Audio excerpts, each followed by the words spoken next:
Hello students, last class we discussed about the fermenter, its type and its working principle. Today we will be discussing about the downstreaming process. So what is a downstreaming process?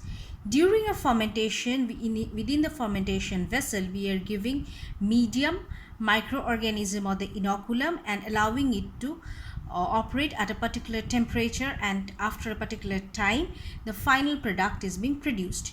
Now the process through which we are extracting and purifying the final product is known as the downstreaming process.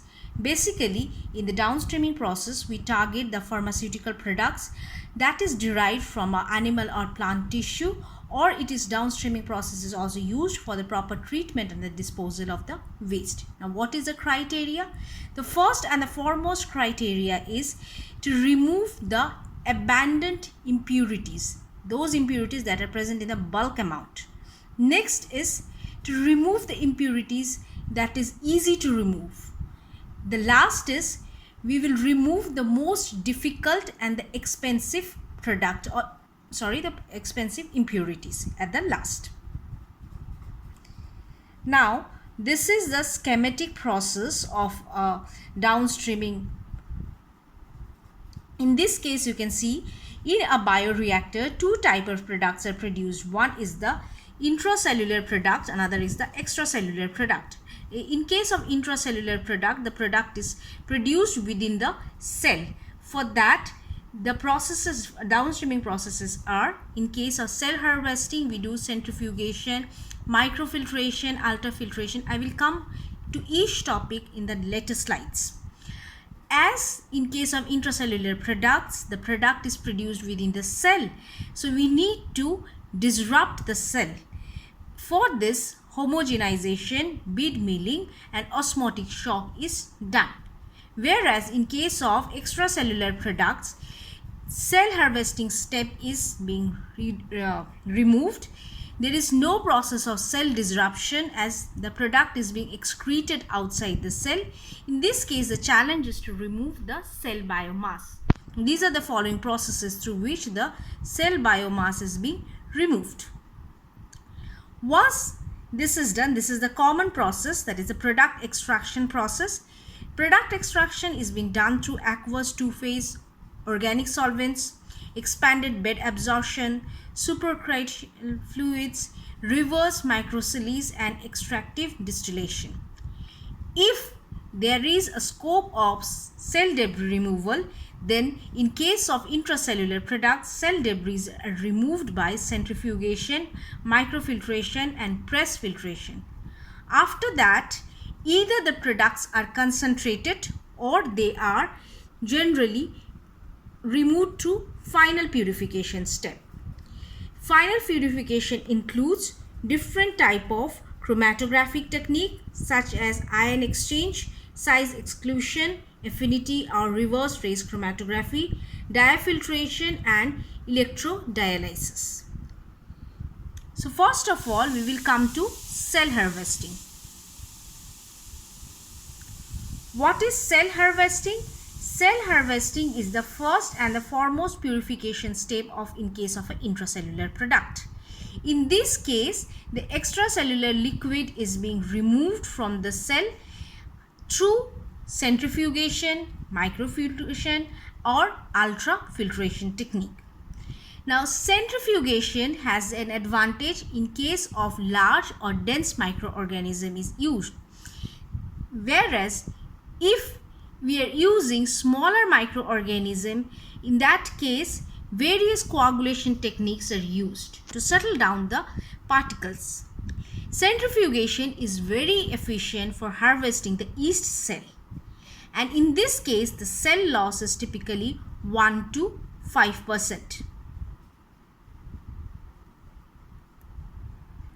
Next is membrane separation. Membrane separation has advantage of harvesting both small and light cell. Another advantage is the easy recovery of the product. Essentially, in case of membrane separation, all the cells are recovered unless there is a lysis or there is a ripped membrane or there is a damage in the membrane. So this membrane separation is preferred over centrifugation. Next is the cell disruption. For intracellular product, it is very necessary that we disrupt the cell or break open the cell. Usually it is done using high pressure homogenizer or Bill meets. What is a high pressure homogenizer? You can see here, this is the image of a high pressure homogenizer. Homogenization of various materials are done. This includes tissue, plant, food, soil and other material. Our normal mortar to pestle is also a homogenizer. That is the most basic type of homogenizer. Other type of homogenizer is the Bill meets, ultrasonic treatment or the sonicator. Also, the kitchen instrument, that is the mixer grinder, is also a type of homogenizer. In previous techniques, the focus was only on the disruption of the cell membrane, whereas in the modern techniques, certain criteria are also included, that is, certain environmental aspects such as to avoid cross-contamination, aerosol or risk of infection or noise are taken into consideration while buying or while selecting a homogenizer. Next is the osmotic shock or osmotic change. What is an osmotic shock? Whenever there is a change in the solute concentration around the cell, that is, change in the concentration of the solid particles around the cell, it causes a rapid and significant movement of the water across the membrane. Membranes are always permeable. So whenever there is a high concentration of solid particles, be it a substrate or salt or any other solute in the supernatant, water is withdrawn out of the cell through osmosis. So once this happens, this inhibits the transportation of the substrate and the cofactors into the cell, resulting in the shocking of the cell. Alternatively, whenever the concentration of solute is low outside the cell, water rapidly enters into the cell. So this results in the bulging of the cell. Once the cell is bulged, gradually it will lead to the bursting of the cell. The third criteria is the removal of the cell debris. Here also, cell debris are removed by centrifugation and microfiltration. Other options include rotary vacuum filtration, press filtration, depth filtration, extraction and expanded bed absorption chromatography.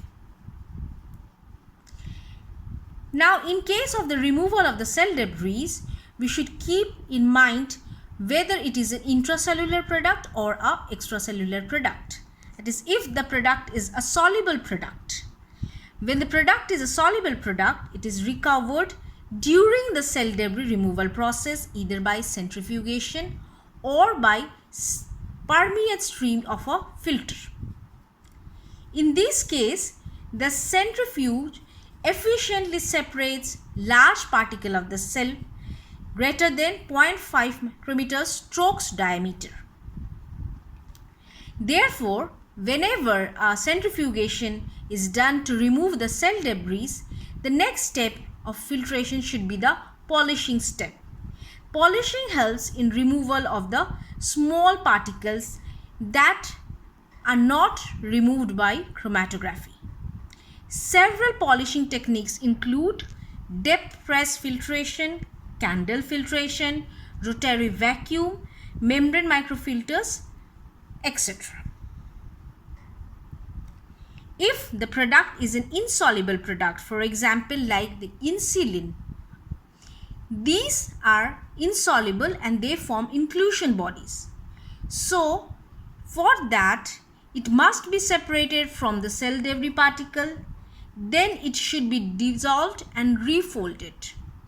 Now, in case of if there is an insoluble product, these inclusion bodies have a higher diameter ranging from 0.3 to 1 micrometer, and the density is also high. It is from 1.3 to 1.5 gram per centimeter cube. So in this case, the cell debris are separated by disc stage centrifuge. Once the cell debris or the inclusion bodies are removed in this heavy phase, then the smaller particles will be removed by the light phase. The heavy phase is usually resuspended, and this process of recentrifugation takes place for 2 to 3 times to remove all the amount of the inclusion impurities. The final stage of purification.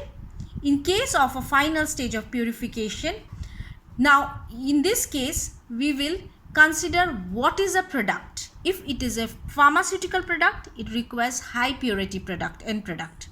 If it is an industrial product, it requires low purity product. In case of a high purity product, final stage involves a combination of both filtration as well as chromatographic technique, whereas in case of low purity products such as industrial enzymes or detergents, purification steps involve only dehydration and removal of the solvent. If the final product is required in a solid form, then dehydration of the solvent is generally the criteria. Now, the first and the foremost technique for the final product recovery is the chromatographic technique. All of you know about chromatographic technique. In your previous semester, you read about chromatographic technique. I am not going into the details of the chromatographic technique, just giving an overview. In case of a chromatographic technique, there is a mobile phase and there is a solid phase. Most common chromatographic technique that is used in this case is the size exclusion chromatography and adsorption chromatography. In case of size absorption chromatography, what happens? Size principle is the mixture contains different size particles. So chromatography technique is done to separate the product on the basis of their particle size. You can see here, this is the mixture containing both higher size particle and the lower size particle. So once you pour it through this is the mobile phase and this is the solid phase.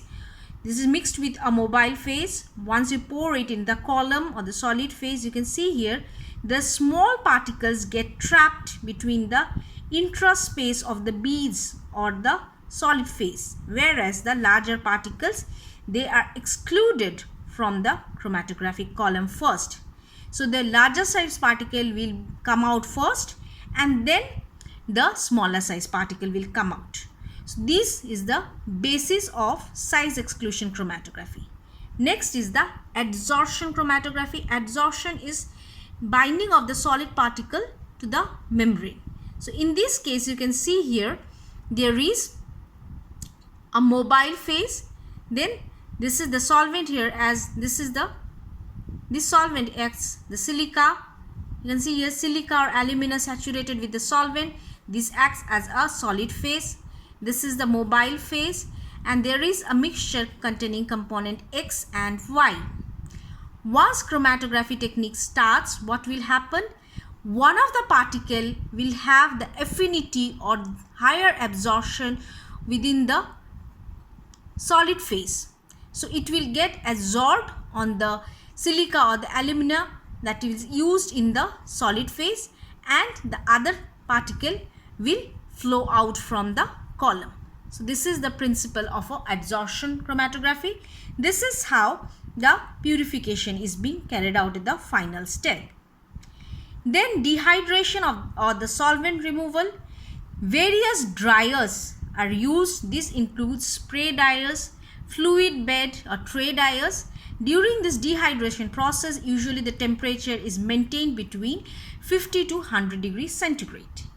Now there are products that cannot withstand this temperature and gets degraded. For those products, freeze drying techniques are used, though freeze drying is highly expenditure quality, and it is usually avoided for cost efficiency process. The final is the ultrafiltration technique. It is basically a pressure driven technique. There is a ultrafilter membrane. The pore size ranges from 1 nanometer to 100 nanometer, and it allows the retention of the compound between a molecular weight of 300 to 5 lakh daltons. So this process, the ultrafiltration process, is generally suitable for retaining certain biomolecules, very small particles such as bacteria, viruses, colloidal particles, and sugar molecules. You can see here, this is the process. The separation is done on the basis, the screening is done on the basis of the pressure here. This is the ultrafiltration membrane. So this is how the final product is being recovered from the fermentation tank. This is all about the downstreaming process. Thank you. Hope this will serve your purpose. Stay home, stay safe.